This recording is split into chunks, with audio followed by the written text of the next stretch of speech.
Magandang araw mga kaibigan.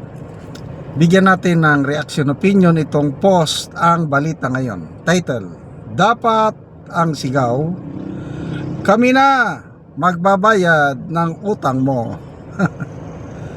Ito ang reaksyon ng kilalang political pundit na si Sas Rugando Sasot matapos ilahad ng Philippine National Police na utang umano'y umaabot na 8 million pesos at hindi political commentaries ang pangunahing motibo sa pagpaslang sa pro-Marcos vlogger na si Alicia Mima Lipata. Sa kanyang social media post, sinabi ni Sasot, noong teenage si girl, ang sigaw nila, mga kasama niyang pro-BBM vlogger, kami na magpapatuloy ng laban. Pero according sa pulisya, dahil sa 8 million na utang kaya natege. So dapat ang sigaw, iba rin tong si Sasasot talaga, sarcastic. Ito ang sigaw, kami na magbabayad ang utang mo. Yan ang tunay na friendship. Kung ganon. Nauna na ang sinabi ni PNP Chief Nartates na lumalabas sa investigasyon na personal na alitan na nagsimula sa utang ang motibo sa krimen. Ayon sa pulisya, may utang umano si Lipata na umaabot sa 8 million sa dalawang itinuturong mastermind sa pagpaslang. Okay. Excuse me ha. Ang laki naman yung utang na yan. Ako, devil's advocate lang ako ha. Parang hindi ako naniniwala na may ganong yung mga pumaslang riding in tandem lang yun. Bakit nila papautangin ng 8 million si Lipata? Duda ako nun.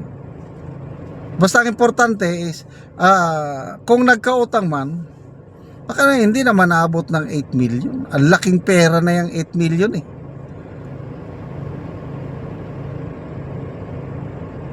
So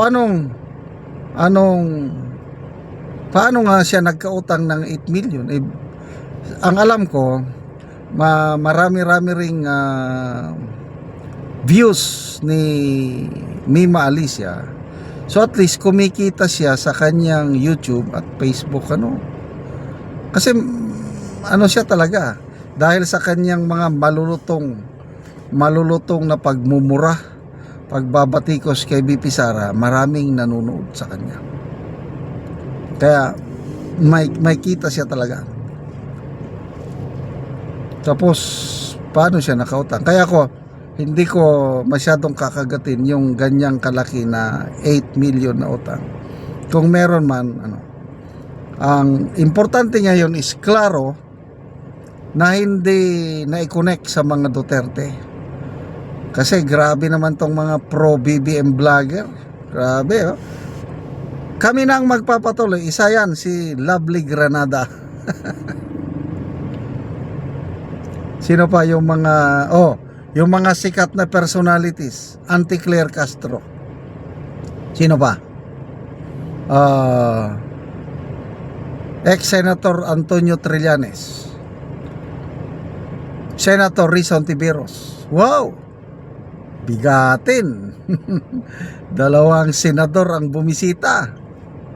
Bakit? Alam nyo na, may pinagsamahan siguro.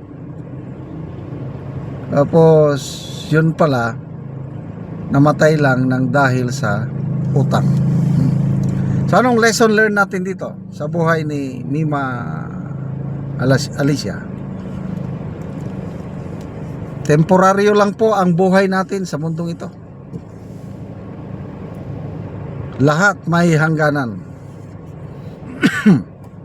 Kaya ano ngayon naiwan na legasiya ni Mima Alicia? Yung gano'n, namatay ka, ganyan lang. Nawalan buhay mo ng dahil sa pera.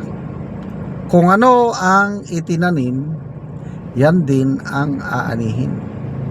Yung karma talaga, hindi talaga yan magkakamali ang karma. Kailangan ang karma is dalawang klase palang karma. Good karma and bad karma. Naranasan ko yan, dalawang ganyan. Nung bata-bata pa ako, masyado akong ambisyoso sa buhay. Naging Diyos ko ang pera. Yung bang, yung na nakalagay sa Bible na the love of money is the root of all evil. Naranasan ko yan. Dahil gusto kong magkamit ng limpak-limpak na salapi. So ang aking buhay nakatuon sa pagkamit ng pera. Ayun, ang dami kong mga bad karma. Kasi yung mga ginagawa ko hindi maganda. Kaya lang nung na-realize ko na magulo ang buhay ko, wala akong patutunguhan kundi kalaglagan, distraction. Nag-repent, nagsisi ako sa buhay ko at isinorender ko ang buhay ko sa Panginoong Hesus. Nag-ABC ako. Ano yung ABC? Yung ebanghelyo, good news ng Panginoong Hesus ay tinanggap ko. Ano yung A? Accept. Tinanggap ko na ako'y makasalanan. At dahil sa makasalanan ako, hindi ko kayang iligtas ang sarili ko sa kapahamakan. B. Believe. Naniwala ako na namatay at nabuhay muli ang Panginoong Hesus para sa kapatawaran ng lahat ng kasalanan ko. And C. Commit or surrender. I surrendered my life to the Lordship of Jesus Christ. So since then, nabago na yung buhay ko. Ngayon, may pera ako, hindi na yung sariliin, kundi yung pera, whatever blessings that I receive from God, is i-share natin ito sa iba. Kaya, salamat sa inyong pagsubaybay sa channel natin ito dahil ang sweldo natin, itinutulong natin sa tribong Talaandig ng Bukidnon. Namimigay tayo ng libreng yero at pako para makapagpatayo itong tribo ng mas maayos na tirahan nila. Panoorin nyo ang video nito. Ko diri sa ipatindog nga balay sa natabangan og yero. So mao na ni ang iyang balay nga pagaatupan karon. Og mao na ni ang yero nga nahatag natabang sa ilaha nga ilang pag-iatok.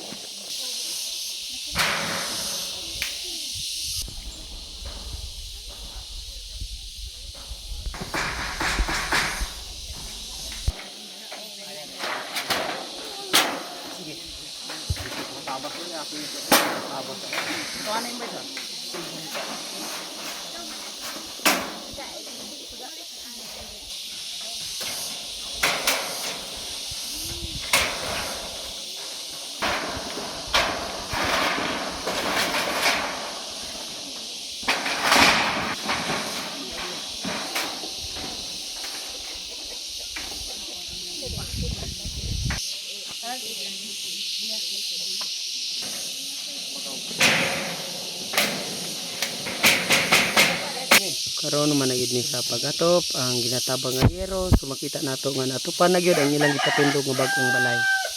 Kaya sa Ginoo, nakabalay na gid ko. Nagatag ko sin, tamas pud kayo. Kay nakigloon man ko sa akong ginikanan. Oo. So pila na ka tuig nga nakigpuyo lang ka sa imong ginikanan? Sa akong kuan, paminaw mga 5 na gid ka tuig. 5 na gid ka tuig.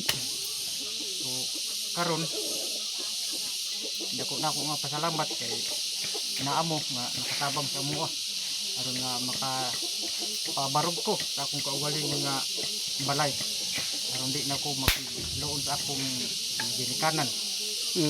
Pangalan nga pamilyado na ko. So naa na kay anak?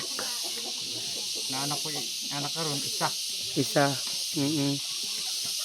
Ay pinaagi ini sa inyong tabang sa mga akong pasalamat pod na katabang sa mua kay ang among pangorta igo ra gyud sa kaon. So wala na budget para sa iatop nga yero. So salamat kayo.